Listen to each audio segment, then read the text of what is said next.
Good afternoon, everyone. I hope that everyone has taken maybe quite a bit of time to review our comprehensive plan that is posted both on the 162 and the Southland website.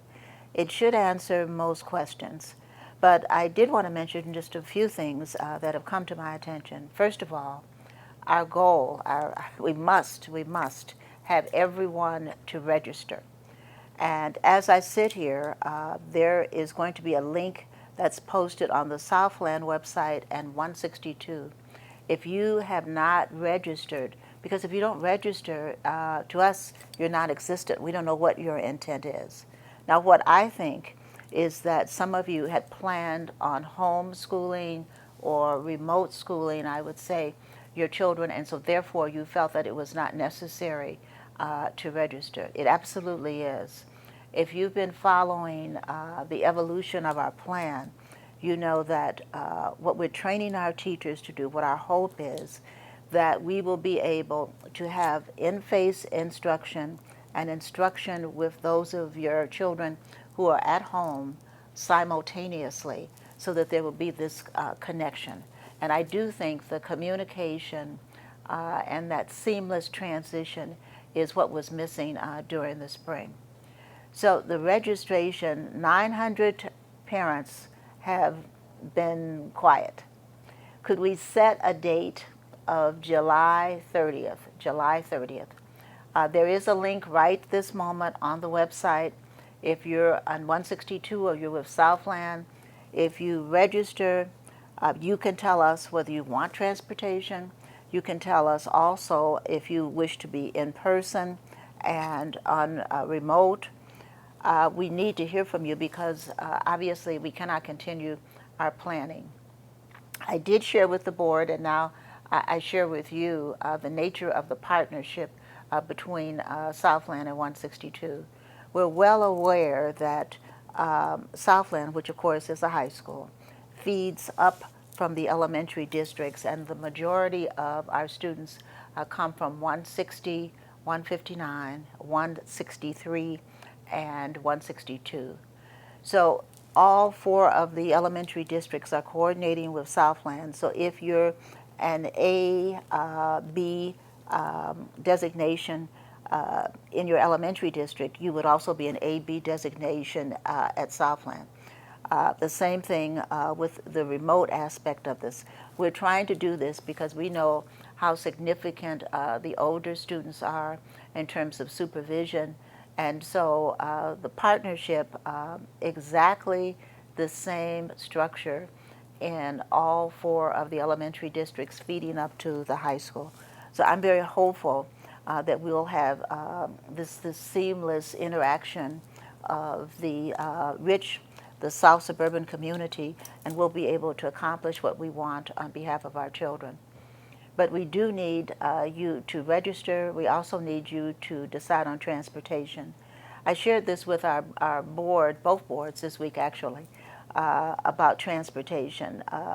In the guidance that we received, you can put 50 children on a bus. What we actually intend to do is to have one child per seat. That's 24 children. The only exception to that would be if they're siblings and they live in the same home, then they would be allowed, obviously, to share a seat with their brother or sister, and we might go up to 30. But our goal is 24 children on a bus, everyone having their own seat, and we think that's the best way to proceed in terms of transportation.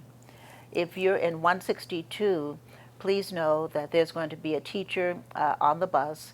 We're continuing to take temperatures.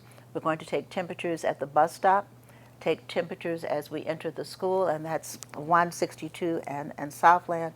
But the temperature taking, as we understand it from the medical community, gives us a sense of whether or not there's a medical problem or an issue or some kind of inflammation that is taking place in the body. So transportation is connected to our temperature taking, but there will be a teacher on a bus. And we're looking at this whole configuration by quarters. So right now, this is what we will be doing for the first quarter. And if, for example, you decided, I really want my child to come in and do face-to-face, or just the opposite, that you're thinking the best place for your child is at home. We're flexible enough to make those changes. We're just hopeful that we can do that by quarters. Some of the questions that were asked of me on the chat the other night. BASE, are we going to have BASE? Yes, we're going to have BASE, but as you know, BASE is a private company that leases space from 162. So we're in a phase where we're working out their structure, their time frame, but BASE will exist. I know that some of you depend upon BASE, and that was one of the questions that I received. Staff development. There is a comprehensive staff development program in addition to what we submitted to you. We've already started massive staff development in terms of technology, because you know this whole concept of kind of melding and kind of having a synergistic relationship between the teacher, the students in the classroom, and the students at home. That's a relatively new concept, and it will take staff development, it will take some practice, but we know our teachers can do it. If we're ever through this whole virus scenario, and you go to Illinois State University, they have 2 lab schools, kindergarten through 12th grade, then you would see the same kind of structure where technology is being used to communicate with the child no matter where the child is physically. So that was a question in terms of staff development. Special education, our goal is that special education children would be in 4 days a week. I would ask if there are individual questions that you contact Deborah Dusky, who is our Director of Special Education, or remember, all of our principals are in the schools, and you can ask them anything. The other question was about units. You know that definitely we're looking at iPads, Chromebooks, laptops, and a question was presented to me. Suppose I have more than one child. If you have more than one child that's registered with us, then certainly each of the children, because each of them will have a different educational structure, each of them have different needs, they would each receive a unit. But you know what I think we should do, I'd like to introduce you to our Director of Technology. His name is Daniel Evans.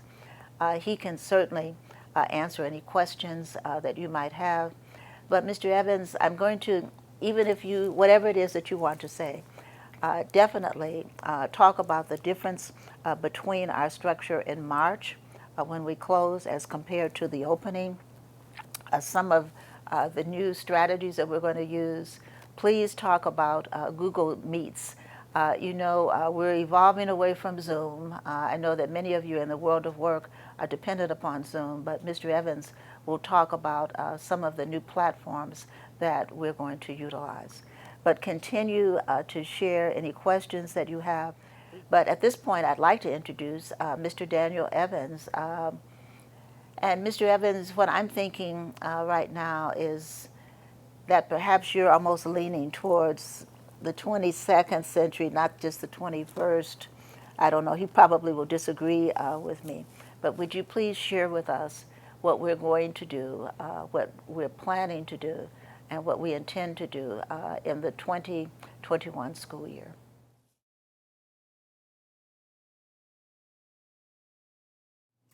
Hello to the Matteson School District 162 parents, Southland College Prep parents.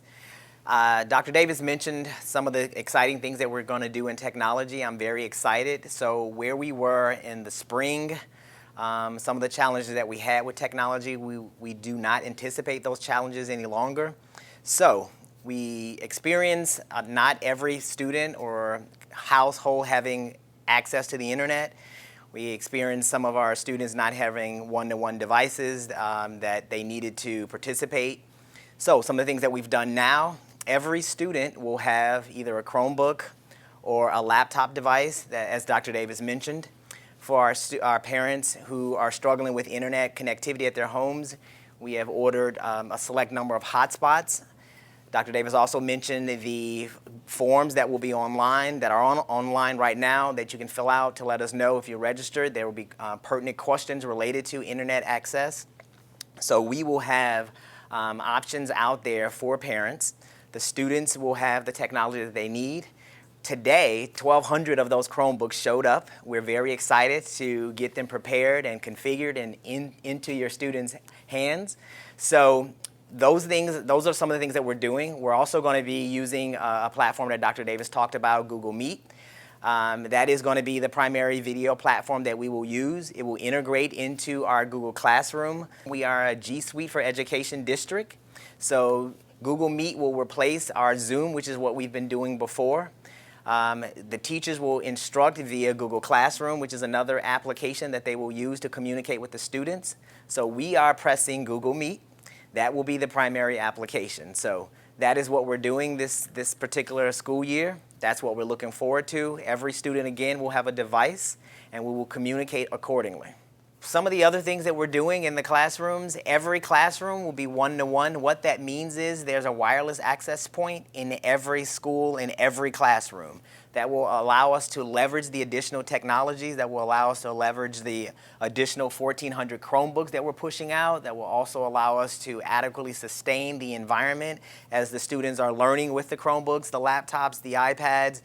We're also, we have to make sure that we're SIPA compliant, and what that means is that every device that we give to a student or a child has to be mandated by the federal government, that we protect the content that's there, we protect the students from that content, so the Child Internet Protection Act.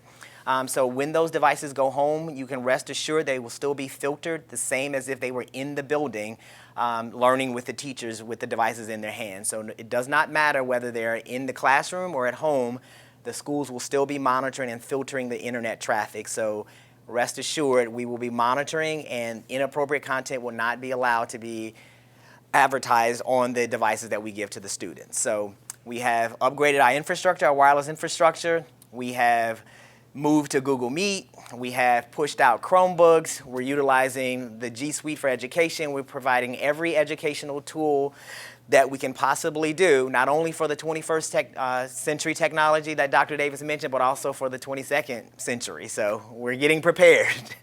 Thank you.